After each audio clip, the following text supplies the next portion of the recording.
Hi everyone, and welcome to the Conscious Venture Show.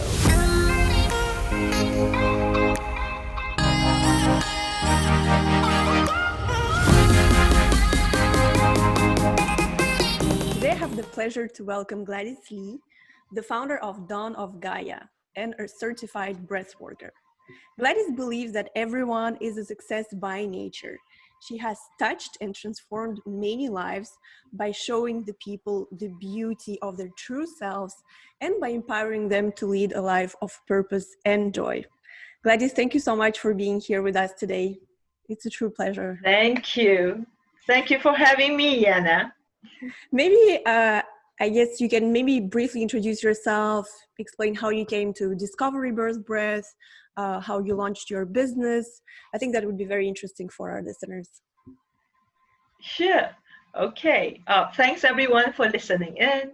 Okay. How did I become who I am now and doing what I'm doing? I started my journey many years ago. So during then I was still married. I'm divorced now. I have a young child, and I have a 9 to 5 job. So in fact, I've been working in the corporate world for 12 years. But every time I move from a job to another, my average stay is about 1 to 2 years. Not that I'm not performing. I'm actually performing very well at work. Yet during then, the material comfort is there. Yeah, holding down a 9 to 5 job. I have a big house. Um, my child is with me, So I would say people would think that I have a happy life, a happy family. Yet I wasn't happy. I don't feel satisfied, even though the work performance is there, the comfort of life is there. Deep down, I just don't feel satisfied. Mm. Now looking back, I know why. But during then, I just don't feel satisfied with my life, and I feel that I'm not that happy. Now looking back, I know, okay, I felt this emptiness, I felt this unfulfillment, but those words doesn't come to me at that point during then, at that point of my life. So what happened is that one fine day I decided to quit my job and wanted to start a business. So I went for a personal development program, and I went to the program with the feeling of I want financial freedom, because I think if I have money, I will feel happy. I will make my life even more satisfying, because it's like I have everything already, but more money probably will give me happiness. And the very first time I go for a group rebirthing session with my Master John, then I went with the intention of, okay, how will I gain financial freedom? And halfway through the breathing, I was crying uncontrollably. And I realized that, money isn't what I was after. It isn't the problem of my life. In fact, during then, the problem I had was my relationship. I wasn't feeling happy because of my relationship that I had with my ex-husband. And that is just halfway through the rebirthing process. And that very moment, I already know this is it. Rebirthing is the one that is going to help me to heal myself, and that in the future I can use it to help other people. And from that day onwards, after the session, immediately I sent an email to say, Master John, I want to learn what you do. And that's what brings me to here with my business, my workshops, and all that. No, that's super inspiring, because I think that most of us, and I also, comment this on my blog, we feel that we strive a lot in life, we do many things, but it still feels like we still feel something is missing. And this is really what you describe, what is it? We try to understand, is it money, more money, better career? There's so many choices out there that we try to pursue everything. This fear of missing out also comes, I guess, from the fact that we want to be more fulfilled and more satisfied, but as you say, it usually doesn't come with money or kind of materialistic any materialistic goal, I would say. Maybe if you can just explain what rebirth breathwork is, because I think our listeners might not be very acquainted with the technique. Okay, sure. So before I share about rebirthing breathwork, to understand how they work, let's start with our human body first. Yeah. So this human body that we have, in fact, is a very amazing vehicle, a very amazing machine. So in fact, we not just have a physical body, we have the emotional body, the mental body. So scientifically, and even in Kundalini Yoga, in the Indian tradition, we have more than one bodies, and there are layers of bodies. So in fact, this machine that we occupied, we call it human, yeah, have a few bodies, and these bodies actually function as one coherent machine. Okay. And what happened is that as we are growing up in life, certain things that we experience, especially when we are a child, very young, something could happen in our life. And during that moment when it happened, for some people, it may be a very emotional experience. For example, if we physically view the death of someone that we're very close with, or maybe you watch the news and you saw the terrorists burning a huge town down, or you just saw the death of your pet, something. It need not be death, it could be something else. You know? So whatever we experience when we are a child, the emotion is so huge, and that moment we couldn't comprehend, the mind couldn't understand why certain thing happened. And this machine that we occupy starts to help us, because in order for us to move forward in life, we have to overcome this hurdle. So temporarily, it was stored somewhere, so that actually now you may totally forget. So some people may forget what happened when they were 3 years old, if they had a traumatic experience. And that memory is actually kept inside the human body. So this body is the many layers of bodies that I'm talking about, need not be physical. And this storage of the memory, it becomes a form of stuck energy. So when the body is, the energy in the body flow coherently, smoothly, there's no blockages, just like a river, it flows well. However, due to that inability for us to comprehend certain incidents in our life, and then we store it so that we can move forward, and then consciously we may have forgotten the incident, but the energy still stays stuck in the body. It could be the emotional body or the mental body, yeah? And if we do not do anything, over time, what happens is that this stuck energy will build up. It will build up because like a river, when it's blocked, the water couldn't flow through. And when it couldn't flow through, it becomes stagnant. Similarly, in our body, it becomes stagnant. And over time, the doctor one fine day will tell us, oh, your body is sick.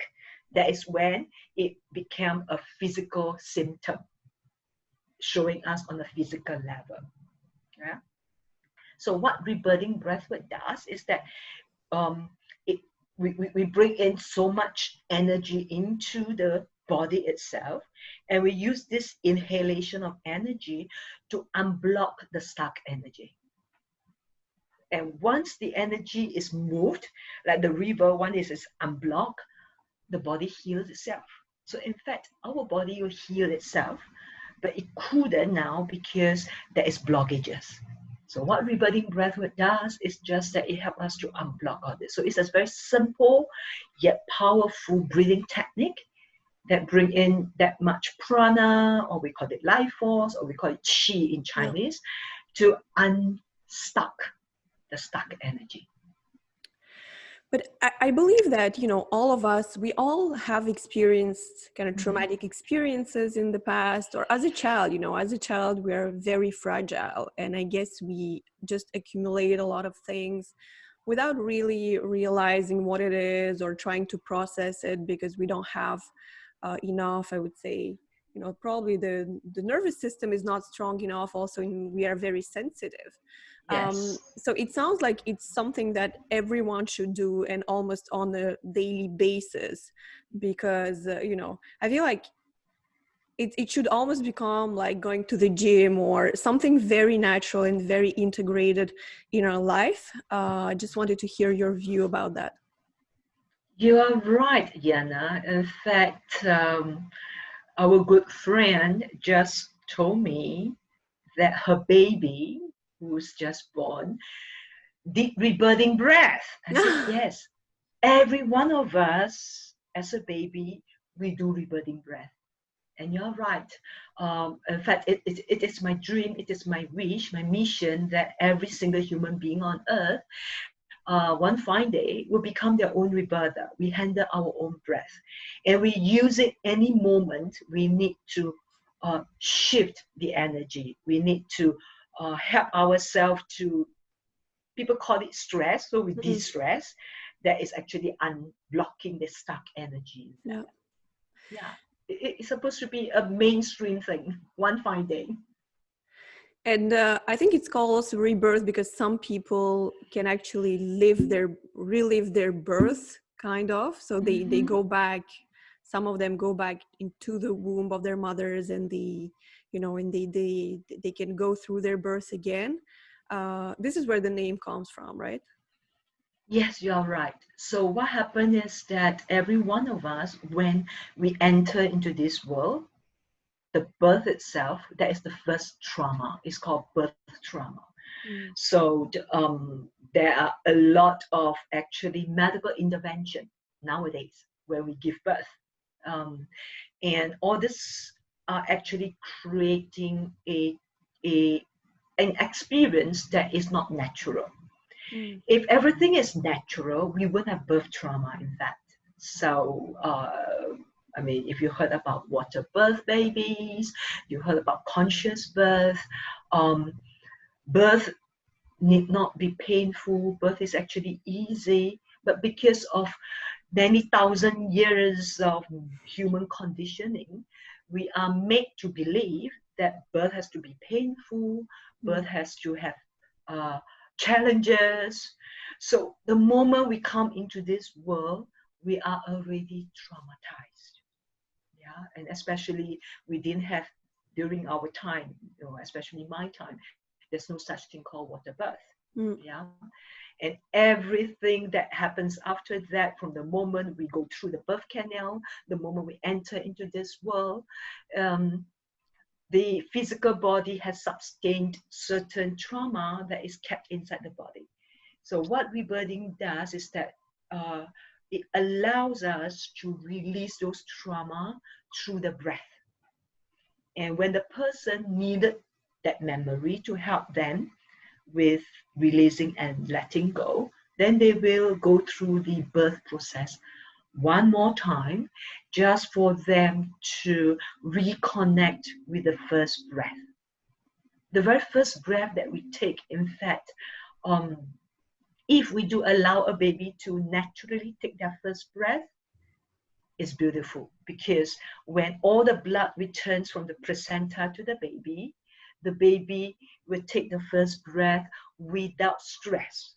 Yet nowadays, because we need to save time, and then we have the belief system that, we need to cut the umbilical cord before something happens, we actually force the baby body to breathe the first breath when the lung isn't ready. The lung wasn't ready. So when the lung wasn't ready, the first breath, in fact, is pretty painful. You just imagine when the lung wasn't ready, because it's filled with fluid, yeah, and then you try to take in your first breath when the body is actually expelling the fluid, and then you try to breathe in. The sensation actually is very similar to a person who is drowning. And that is the memory of our first breath. And what rebirthing does is that to allow us as adult now to know that, okay, it is safe for me to experience the trauma that I experienced when I take that first breath, to let that deep-seated memory go. Because that first breath reminds us, when I breathed so deeply the first time, I almost died. So a lot of people are not able to take deep breath. If you look at people walk on the street, in fact, a lot of people are breathing in a very shallow way. Mm-hmm. And when you breathe in a very shallow way, we didn't bring enough energy force into the body system. That's the reason why the body starts to age. Mm. Yeah. So rebirthing is allowing us to let go of that trauma of the first breath and reprogram our belief system to say that breathing can be very helpful and can be very deep and can be very energizing.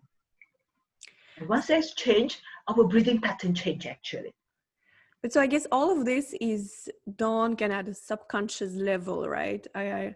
Because I believe, you know, the more you free yourself from all the traumas, from all the past experiences that left kind of a bad impact on you, it all changes in a very natural and very soft way.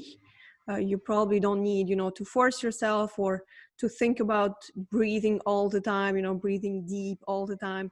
Kind of comes, it all comes very naturally, I would say. And this is what I realized also with spiritual practices, is that we don't need to force anything, like, because the more you force something, and it's a bit that what you always say, you know, the more you resist, the more it persists, something like that. Yes. That it's, you know, everything in life should just come naturally. You obviously work on certain things to remove all those blockages, but in a more subconscious manner, and just surrender to the rest of the process. Yeah, you're very right. Yeah. So the subconscious, or these are the resistance to life. Yeah. So everything is meant to be very natural. So what rebirthing does is to help us to let go of the resistance, be it we are aware of it or we are not aware. When we are not aware, it becomes a subconscious thing. Yeah. And every one of us are meant to breathe like a baby, sleep like a baby. This brings me to another theme. You know, you obviously know that I'm very interested in human potential and how we can really harness it. Obviously, you know, if we are able to remove all of these barriers, all of these traumas, we would be free. You know, we would have not, I would say, we would be probably more creative, smarter, I would say, because obviously stress and all those blockages impact also the way we think and our IQ, I think, in general.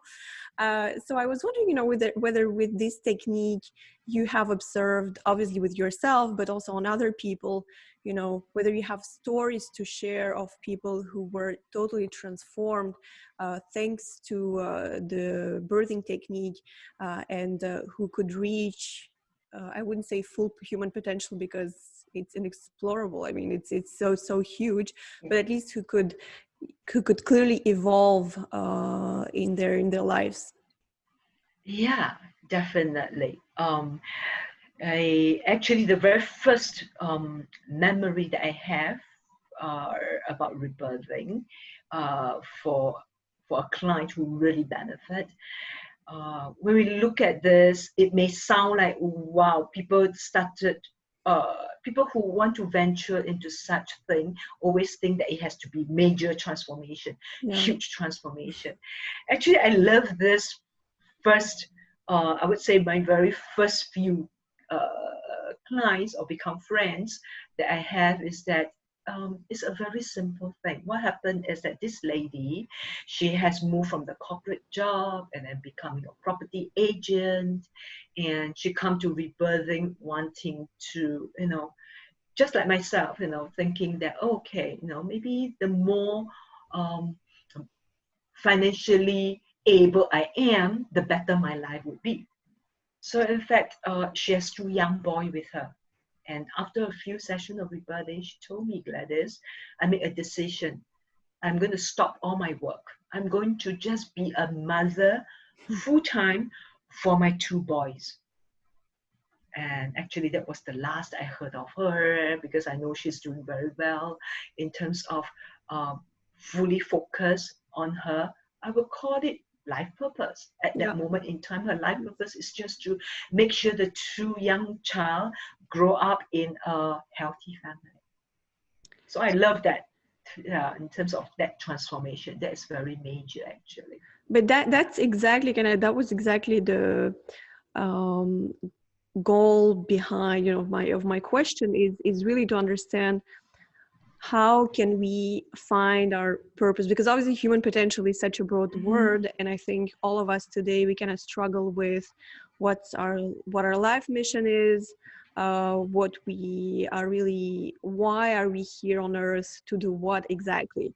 And so very often we are influenced by our environment and kind of social pressure, and that's why we do certain things, and that's why we believe that money can make us happy, or a certain career, but we don't really look deep inside us to really understand, what would make me happy, or what am I here for.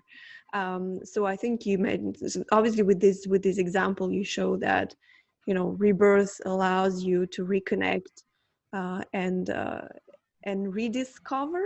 But I think we all know somehow deep inside, what we really want and who we really are, but we are so polluted with all these the environment and the social pressure around us, that it's very difficult to reconnect. Right. That's I will call it the external imposed idea of what being a successful human being is. It's just externally imposed on us. But life can be as simple as, okay, I'm just going to make sure I cook a very well-balanced dinner for my family. The whole world is thinking that I need to have a big life mission, a huge, meaningful life purpose. No, that's true. But then, it's being a very rational person. I always wonder, how is it possible that all of a sudden, with the spiritual practices or techniques, whatever you call them, you can be satisfied with very small things, as you say, just cook a meal. Great question. In fact, I would say all this healing technique, be it rebirthing or any other healing technique, is just a tool. Just like our toolbox. We have a hammer, we have spanner, we have different tools that we use. So rebirthing is just a tool. Okay. What happened is that when people come to me and we use this technique, there are more to it. It's more of to understand that the technique itself helps to unblock the stuck energy. Yet, just by the technique itself, I would say it's not everything. It's not holistic. So what I would do is I bring in the mental faculty, because we humans still need to operate from this mental field, right? And our mind is so powerful, and we have been training the mind to be so powerful where it itself become a stumbling block. So in fact, through my work with rebirthing is to soften it. That means to allow the mind to say, okay, I take a break, and allow the body to heal energetically, meaning allowing the stuck energy to flow. And once the energy flow, then I will come back to the mind, because the mind has to do something. The mind has to understand, why am I here? What am I supposed to do? Does it mean that after I do all this spiritual healing work, I don't have to live anymore? Does it mean that that's it? So the mind thrives on things that allow us to experience. So the thing here is that to really explore why we are here. Why are we living on earth right now?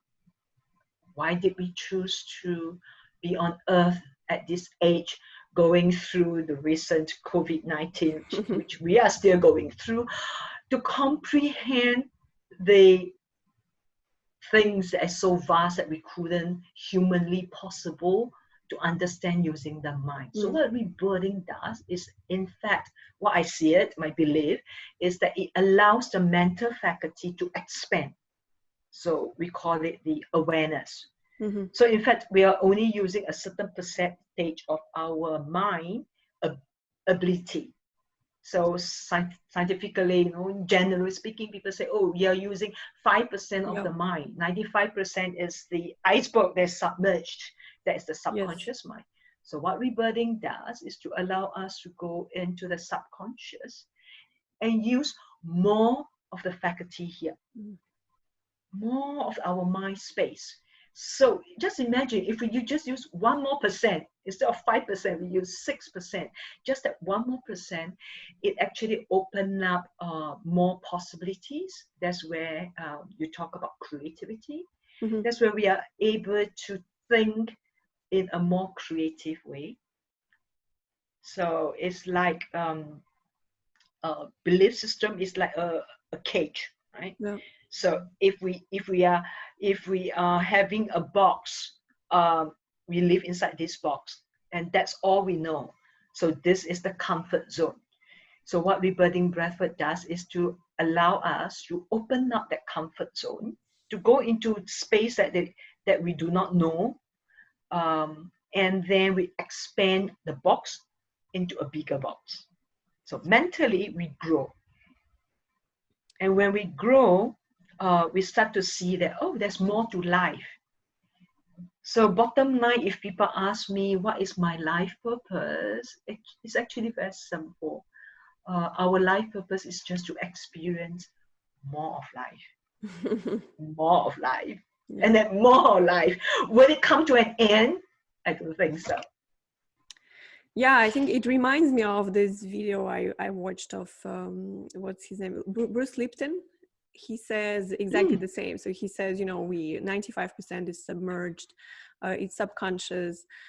And what I understand from all my readings is that the idea is to bring consciousness into this unconscious part, to realize, instead of just functioning on the autopilot kind of mode, to bring the consciousness into it and realize, oh, this is actually what the patterns I follow are. This is what, this is what I do, and this is who I believe I am. So these are all just beliefs that were built apparently during the first 7 years of our life, because this is where we can build the whole software on which the 95% of our life will run later on.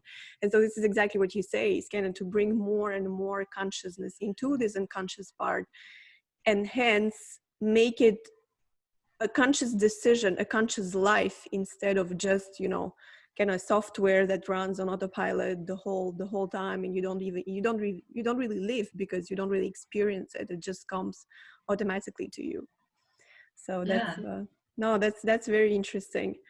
When you speak about all of this, it also reminded me of the life mission. I was reading a book of one of Indian yogis who was saying, please don't look for a life mission, because he says, actually, the problem today is that, if a person really believes that he or she has a life mission, it's very dangerous. Because let's say you believe that defending your country is your life mission.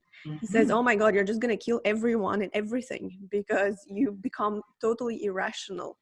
There is no such thing as life mission. There is no God who all of a sudden gave you a certificate or, something to tell you, a paper to say, this is your life mission, go and fulfill it. These are all, human kind of ideas about what life should be. As you say, this is the mind making up things, but we should just reconnect. And actually, as you say, life purpose is live life and to experience it. Yeah, you're so right. Yeah, wow. A guru say that. Yes, great. Yeah, so I mean, when you read all these books, you realize that it's pretty, the message Yeah. is always the same, right? And the message has always been there. And I'm just wondering why people are still so disconnected, because it's always the same message everywhere that has been in books and transmitted orally for thousands of years, and we still don't get it. But That's because of our upbringing. yeah. Yeah, because from young we are already exposed to the idea that I'm here for a purpose. Because from young, what do we write? Our first composition, very likely we wrote the same composition. What is my ambition? So from a very young age, we are already inculcated with this idea that we are here for a purpose. Yeah. And especially if for people who come from a more, I would say, lower income group, the parents will keep instilling, okay, you have to study hard, you have to work hard, find a good job, and then so that you can have a better life, right? Yeah. So all these life purpose, objectives have already been drilled into our belief system, that box that we were sharing earlier on. And like what you say, during the first 7 years of our life, you know, that's where we get all this information. We are like a sponge. And that box from that first 7 year until now, the person can be 50 years old, 60 years old. Imagine that box has never grown before. Yes. And the huge human body, the big adult, is living in that small little 7-year-old box. So what rebirthing breathwork does is to allow the person to look at it, to say, hey, do you want to get out of the box? You have outgrown your box, dear. It's time to tear it down and build a new one. We need to have that safety, because part of the human construct is that we have to feel that I am safe. Otherwise, they refuse to explore forward, right? So it's a balance between, okay, I need to adventure up, yet I also need to know that I won't die when I do that. So by expanding the box in stages, it allows us to explore. So yes, our life purpose, life mission is just to explore life. We are actually an explorer on Mother Earth, and many people have forgotten. And I like it when you say that we are just rediscovering. That's all, remembering. Yeah. Do you believe rather in discipline or inspiration? Be it in spiritual practices or also, you know, by extension, in life in general? Okay, so discipline and inspiration, right? So the thing is, to me, both work hand in hand. For beginners, for a very, very, I would say really someone who is very new, discipline is important, because without discipline, our old habits stays. It will not change, because this is how powerful our mind is. So imagine for 7 years, the next 7 years, the subsequent 7 years, for 20, 30 years, we already have this old habitual thought pattern. Without discipline, this is not going to change. So the discipline is to build a new thought pattern. So biologically, the brain need to rewire, but we cannot tell the brain drop the old habit. You cannot tell a smoker quit smoking. It doesn't happen like this. What it does is that we need to build a new neural pathway. So the discipline comes in is to do daily practices to build a new neural pathway. And once the new neural pathway is built over time, the old one, we don't use it, it will disintegrate by itself inside the brain. And then the new neural pathway will take over, and you will become the new habit. And once a new habit has been formed, you don't need discipline anymore. What we need is inspiration. That's where inspiration will help us to, oh, okay, there's some more new thing that I can expand into. and then we move on. And then when we expand into the new, discipline has to come back again.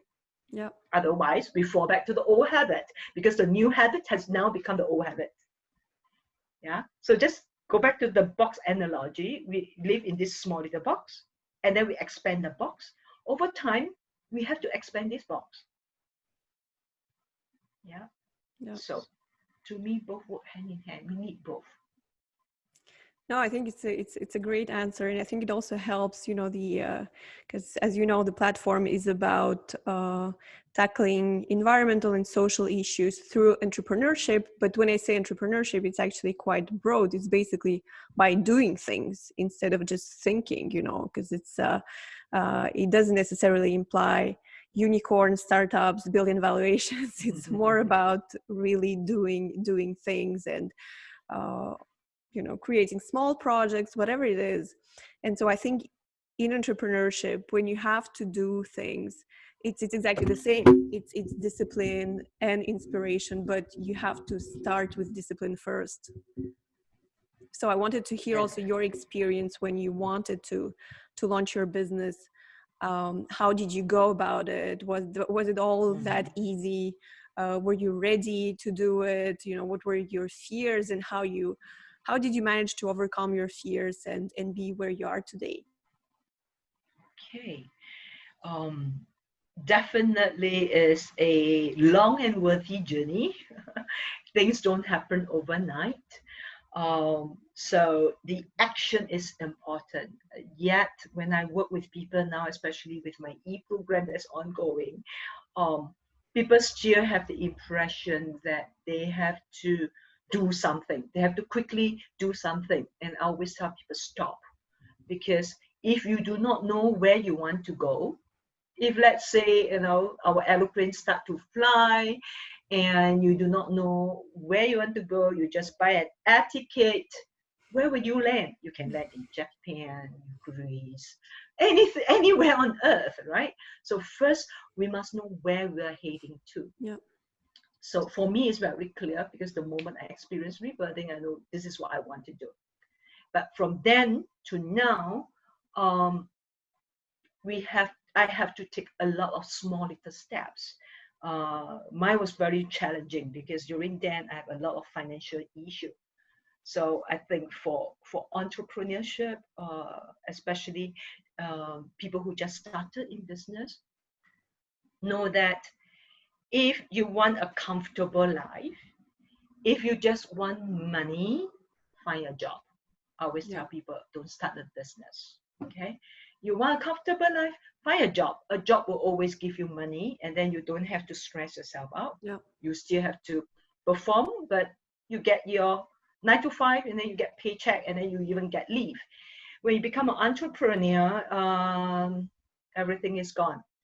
You work 24/7. There's no medical leave. There's no insurance. There's nothing, right? So the fear during then for me is more of, okay, definitely I need money coming in, financial, right? And where do I find customer?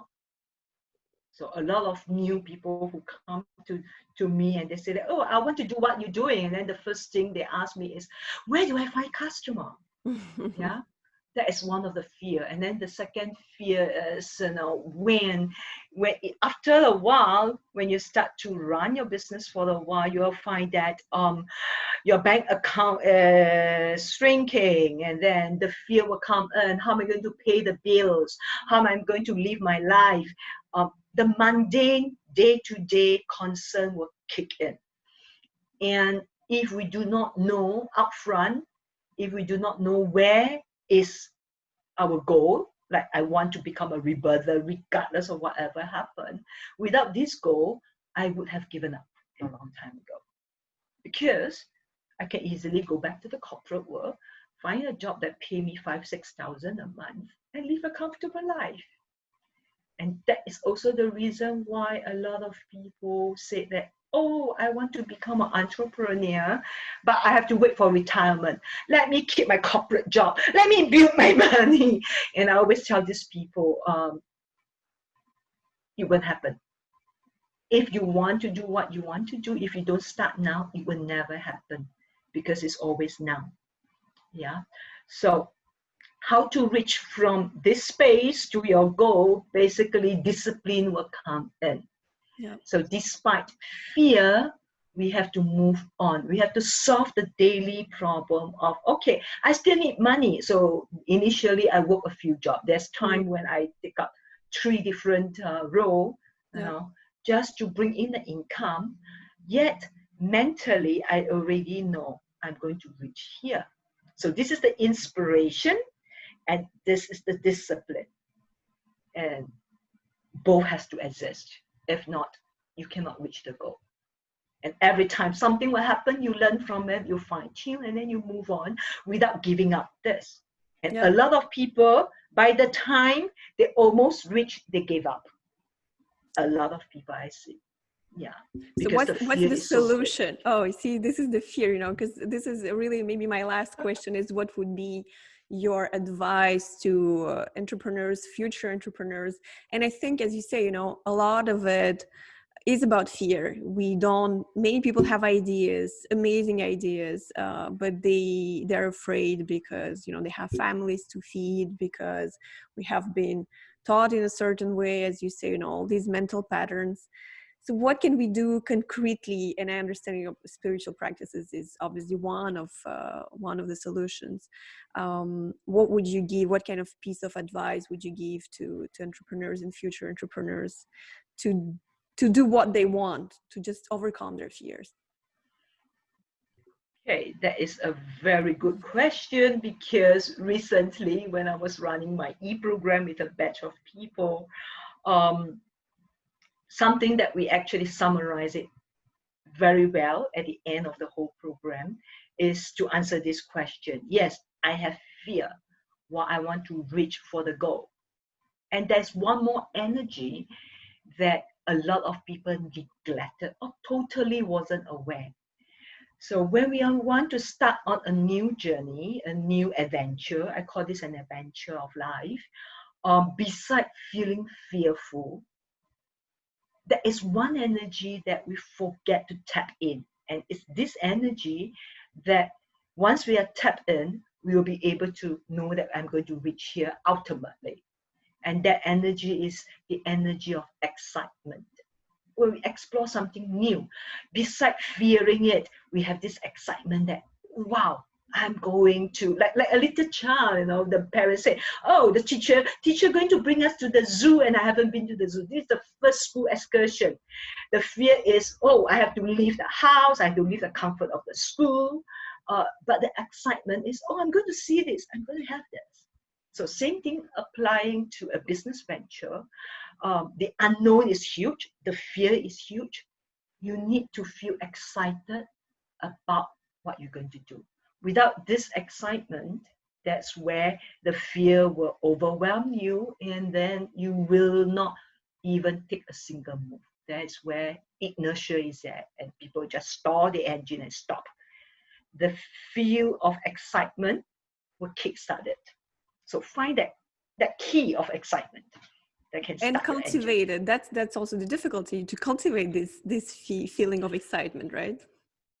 Yes, that's why we need, first, we need to be our own cheerleader, especially for people who want to be, you know, to want to explore business and to become an entrepreneur.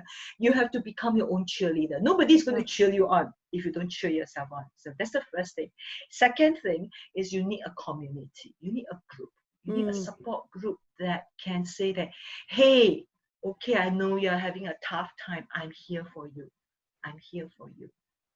Just being there and spend some time without even words, just sitting with another person, that will help us to move together as a society, as a human race, rather than feeling that, oh, I'm doing this all by myself.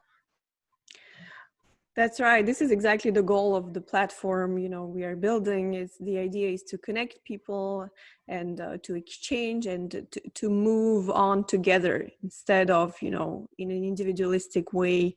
I'm doing this and I'm alone. Here we're all together and kind of trying to build this new paradigm.